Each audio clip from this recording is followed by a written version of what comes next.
everyone. So today we are going to talk about health history. Health history ये mandatory होता है, ये हमारा फर्स्ट ईयर में स्टार्ट होता है. हमारा सबसे पहला असाइनमेंट हेल्थ हिस्ट्री होता है. वही है, पहले आपको आईपीआर आना चाहिए, that is interpersonal relationship with patient. आपका गुड कम्युनिकेशन स्किल्स होनी चाहिए. आप पेशेंट के साथ अच्छा एक कम्युनिकेशन बॉन्ड बनाइए ताकि पेशेंट अपनी हिस्ट्री आपको बताए.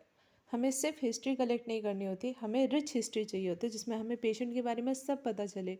पेशेंट को क्या हुआ है, कैसे हुआ है, कब हुआ है, क्यों हुआ है, ठीक है, क्या रिस्क फैक्टर, क्या कॉज, हमें सब जानना होता है. तो उसके लिए हम लेते हैं पहले हेल्थ हिस्ट्री. हेल्थ हिस्ट्री का ये हमारा फ्रंट पेज रहता है. दैट इज़ कॉलेज का जो नेम है हमारा, Florence Nightingale college of nursing.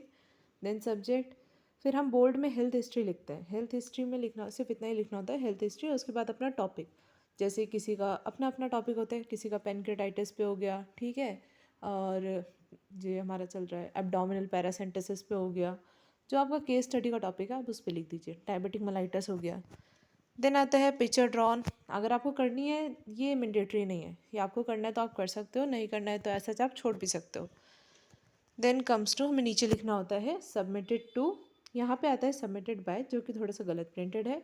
Submitted to, जिसको आपको टीचर को सबमिट करना है उनका नाम. सबमिटेड बाय आपका नाम विद आपकी पूरी इन्फॉर्मेशन, आप कौन से बैच के हो, क्या रोल नंबर है आपका, कौन सा कोर्स है, कौन सा ईयर, मतलब वो है ईयर है या फिर सेमेस्टर है. देन आपका आता है हमारा सबमिटेड ऑन, हमने कब सबमिट किया है. ओके, ये हमारा फ्रंट पेज होता है. ये गलती से मिसप्रिंट हो रखा है यहाँ पे, ये यहाँ पे नहीं आएगा, ये नेक्स्ट पेज से स्टार्टिंग है. नेक्स्ट पेज से हमारा पहला आता है आइडेंटिफिकेशन डेटा. आइडेंटिफिकेशन डेटा में वही है, रिलेटेड टू पेशेंट आपको क्या क्या लिखना होता है. सबसे पहले मेन चीज़ है, पेशेंट का नाम पता होना चाहिए, उसकी एज क्या है, सेक्स क्या है, वार्ड नंबर क्या है, बेड नंबर क्या है, सीआर नंबर. पेन है भाई, सीआर नंबर लिखना बहुत ज़रूरी है. सीआर नंबर अगर आपने नहीं लिखा है तो आइडेंटिफिकेशन पेशेंट की नहीं होती है. एक नाम, सेम एज, सेम जो हमारा सेक्स है, उसके बहुत से पेशेंट हो सकते हैं. तो जो उनको डिफ्रेंशिएट करता है वो क्या होता है, उनका basic CR number. Then date of admission क्या है पेशेंट की, डेट ऑफ सर्जरी क्या है. अब कुछ लोग ये पूछेंगे कि जो मेडिसिन में है जो पेशेंट, उनकी तो सर्जरी नहीं हो रही है, तो वहाँ पर आपको कुछ नहीं करना है. वहाँ पे आप सीधा NA लिख देंगे. NA means not applicable. NA भी लिख सकते हो और आप डैश डाल के भी छोड़ सकते हो. Next is date of discharge. Date of discharge, अगर पेशेंट डिस्चार्ज हो चुका है, आपकी जो पोस्टिंग डेट थी, आपका 1 वीक की पोस्टिंग है, पेशेंट का एडमिशन आपसे आने से पहले हो रखा था और जब आप आए हो आपके दूसरे तीसरे दिन पेशेंट का डिस्चार्ज हो चुका है, तो वहाँ पे आप मेंशन करोगे डेट ऑफ डिस्चार्ज. अगर आपकी पोस्टिंग के दौरान पेशेंट डिस्चार्ज नहीं हुआ है तो आपको उसको नील छोड़ देना है, डैश डाल के कुछ नहीं लिखना है. नॉट एप्लीकेबल इसलिए नहीं लिखोगे क्योंकि भाई डिस्चार्ज तो पेशेंट का कभी ना कभी तो होगा ना. Then diagnosis and name of surgery. Diagnosis is कि क्या उसको ट्रीटमेंट आया है, जैसे कि आपने हेल्थ हिस्ट्री किस पे बनाई है, डायबिटिक मेलाइटिस आया है, पेनक्रेटाइटिस आया है, ठीक है. नेम ऑफ सर्जरी वही है, अगर हुई है तो आप नाम लिखो सर्जरी का, नहीं हुई है तो वही same NA, not applicable. Then patient का रिलीजन क्या है, educational status, occupation, marital status, language spoken and address. ये नॉर्मल सी चीज़ें हैं, वो सब आप लोग खुद लिख सकते हो. Then comes with chief complaints.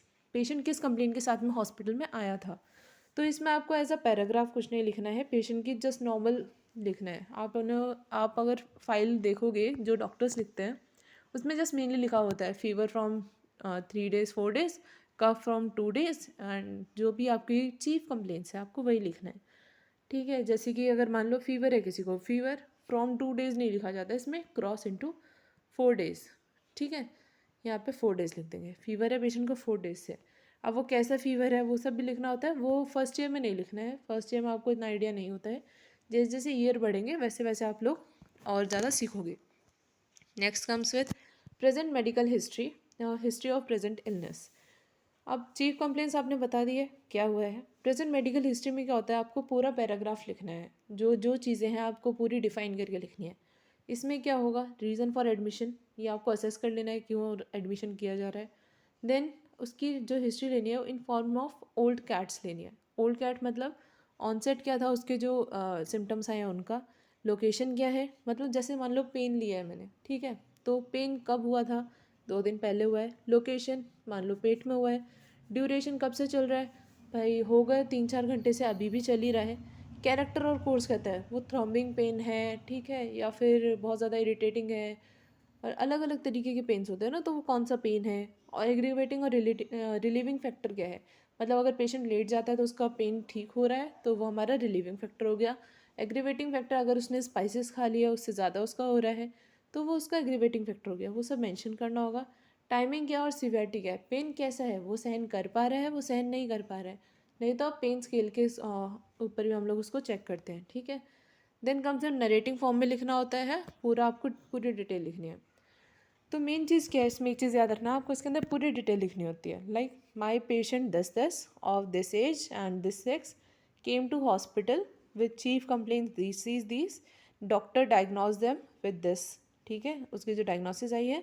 Then advise him for admission in ward this, ward में एडमिशन कराने के बाद उनके डायग्नोस्टिक टेस्ट हुई हैं, लैब फाइंडिंग्स में पाया गया है कि उनकी ये रिपोर्ट्स आई हैं, ठीक है। आपको मेंशन करना है वो चीज़ें, लाइक उनकी रिपोर्ट्स की जो डेटा है वो मेंशन नहीं करना है, सिर्फ इतना मेंशन करना है कि लैब टेस्ट हुए हैं। फिर पेशेंट का डायग्नोसिस क्या हुआ है, अगर उसको सर्जरी होनी थी तो पेशेंट को सर्जरी के लिए बोल दिया गया है, सर्जरी प्लान करी गई है, सर्जरी इस दिन को है, वो सब आपको बता देना है। तो प्रेजेंट मेडिकल हिस्ट्री एक रिच हिस्ट्री होती है जिसके अंदर पेशेंट की पूरी डेटा है। आपको चीफ कंप्लेंट्स से लेके लास्ट में पेशेंट के साथ क्या चल रहा है सब उसके अंदर पता होगा, okay. Then comes with present surgical history, अगर पेशेंट की सर्जरी हो चुकी है तो पेशेंट की क्या प्रेजेंट सर्जिकल हिस्ट्री हुई है, जैसे कि अगर पेनकेटाइटिस हुआ है, एब्डोमिनल पैरासिम्पटोसिस हुई है, तो क्या क्या चीज़ पेशेंट की क्या सर्जिकल हिस्ट्री हो रही है, ठीक है। सर्जरी का नाम लिखना है एंड डेट मेंशन करनी है। देन कम्स टू हमारी past medical history. Past medical history में क्या होगा, आप लोगों को पेशेंट के पुरानी चीज़ों के बारे में पूछना पड़ेगा कि किसी तरीके की उसको चाइल्डहुड इलनेस तो नहीं थी, ठीक है, या फिर उसको पहले कोई डायबिटीज़ रहा हो, हाइपरटेंसिव पेशेंट रहा हो जो उसने दवाइयाँ छोड़ दी हो, किसी तरीके की कोई cardiac disease, communicable disease, genetic history, ठीक है। आपको एक एक चीज़ पूछनी है उससे, क्योंकि बहुत सी बार ये होता है कि इन चीज़ों की वजह से भी, प्राइमरी डिजीज़ की वजह से सेकेंडरी डिजीज़ हो जाती है, तो हमें पास्ट हिस्ट्री पता होना पेशेंट की बहुत ज़रूरी है। देन ब्लड ट्रांसफ्यूजन, कोई accident, injury, burn, fracture, allergy किसी मेडिकेशन से, प्रीवियस हॉस्पिटलाइजेशन क्या रहा है, उसका इम्यूनाइजेशन स्टेटस क्या रहा है, और इन केस ऑफ फीमेल हमें मेंस्ट्रुएशन का पूछना बहुत ज़रूरी है। मेंस्ट्रुएशन का क्यों पूछते हैं, जस्ट बिकॉज हमें हार्मोनल चेंजेस देखने होते हैं, ओके। या फिर करंट मेडिकेशन पेशेंट क्या ले रहा है, ये हमारा हो गया मेन, ठीक है। Next comes to past surgical history. Past surgical history में कोई सर्जरी हुई है नहीं हुई है बस वो मेंशन कर दो। नेक्स्ट आ जाती है पेशेंट की फैमिली हिस्ट्री। फैमिली हिस्ट्री क्यों पूछते हैं, ताकि हमें पता चल सके कोई जेनेटिक कॉज है या नहीं है। फैमिली हिस्ट्री में भी यही पूछना है, diabetes, hypertension, cardiac disease, renal disease, genetic condition, कोई किसी को साइकेट्रिक इलनेस है, कैंसर है, वो हमें पता करना होगा। देन कोई रिसेंट डेथ हुई है फैमिली में, अगर हुई है किस वजह से हुई है, कौन से साल में हुई है। इसमें हम मोस्टली 3 से 4 साल तक का ही लेते हैं, इससे ज़्यादा डिले अगर पहले हो रखी है तो उसको हम काउंट नहीं करते। देन पेशेंट में किसी को कम्युनिकेबल डिजीज़ है, जैसे किसी को टीबी हो, ठीक है, पेशेंट की फैमिली में किसी को टीबी है, तो हाई चांसेस है ना कि पेशेंट भी कैच कर लेगा, तो इसलिए फैमिली हिस्ट्री भी ज़रूरी है। देन फैमिली कॉम्पोजिशन क्या रहेगी, ओके।